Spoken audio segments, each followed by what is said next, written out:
Hello and welcome. In our previous chapter, we learned the fundamental concepts of expected credit loss, or ECL, under IFRS 9. We discussed the three-stage impairment model, the concepts of probability of default, loss given default, and exposure at default. In this chapter, we will focus on a very important question. How do banks actually implement IFRS 9 in practice?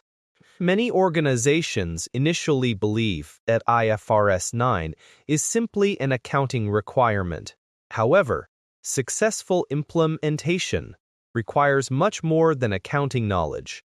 It involves data, systems, risk management, governance, technology, and strong coordination across multiple departments.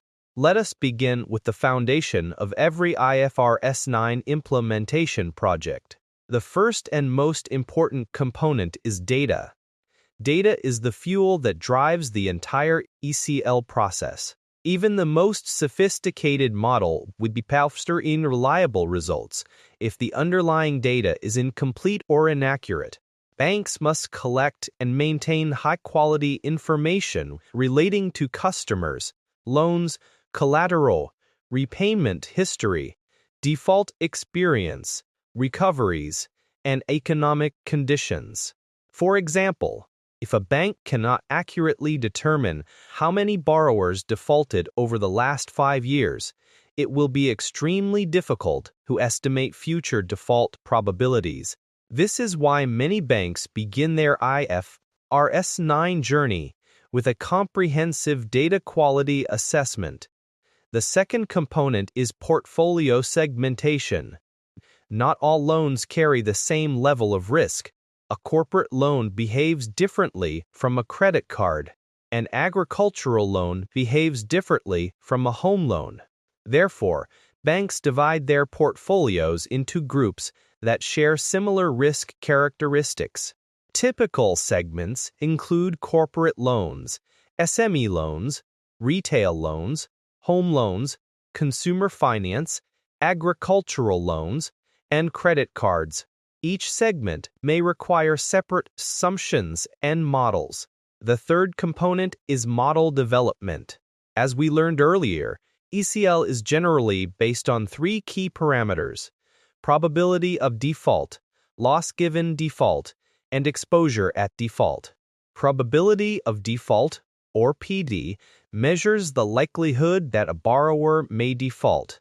Loss given default, or LGD, estimates how much the bank may lose if default actually occurs.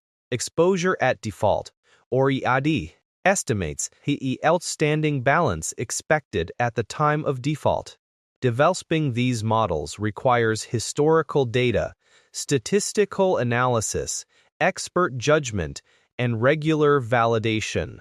In many Bangladeshi banks, data limitations may require a combination of quantitative analysis and management judgment during the initial implementation stages. The fourth component is forward-looking information.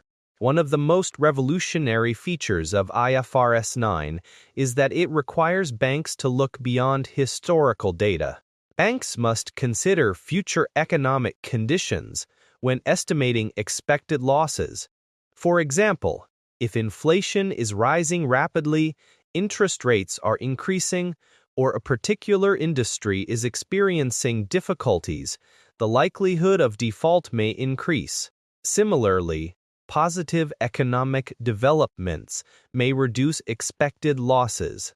Common macroeconomic variables include GDP growth, inflation, exchange rates, unemployment rates, interest rates, and industry performance indicators.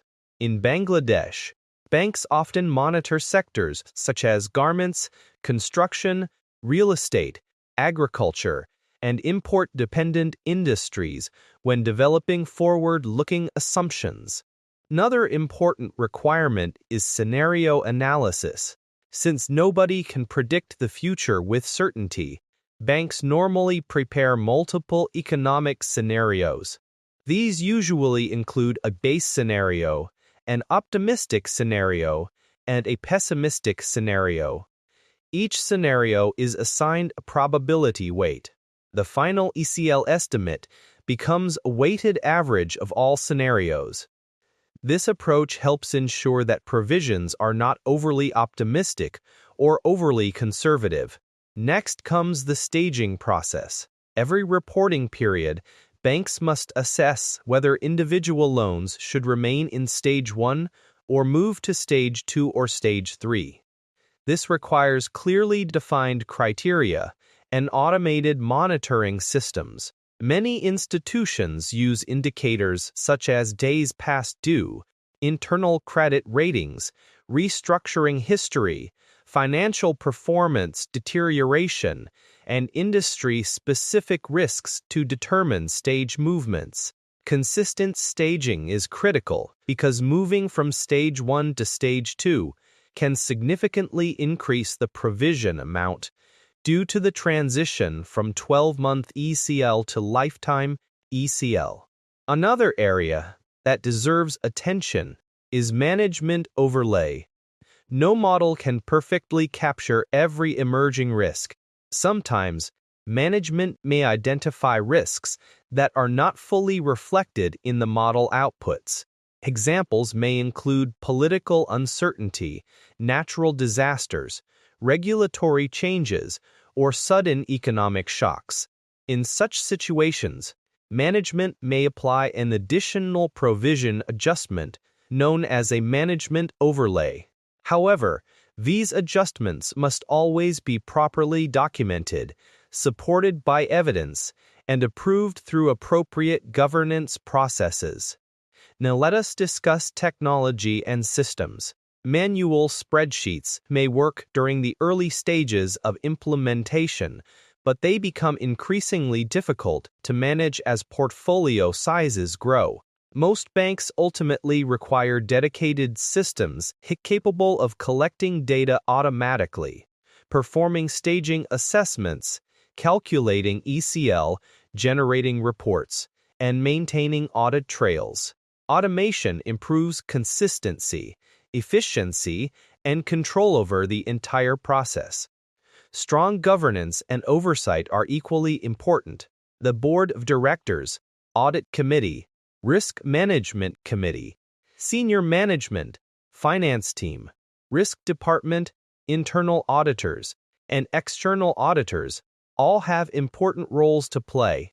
The success of IFRS 9 implementation depends on clear accountability and regular review of assumptions, methodologies, and results. Finally, every bank must establish a robust model validation framework. Models should not be accepted blindly. Their performance should be tested regularly through backtesting, sensitivity analysis, benchmarking, and independent review. Validation helps ensure that the model remains reliable as economic conditions and portfolio characteristics evolve over time. To conclude, implementing IFRS 9 is not simply a finance project. It is a bank-wide transformation initiative involving data, technology, risk management, governance, and financial reporting. Institutions that invest in strong data quality, reliable models, effective systems, and robust governance will be better positioned to comply with regulatory requirements and improve their overall risk management capabilities.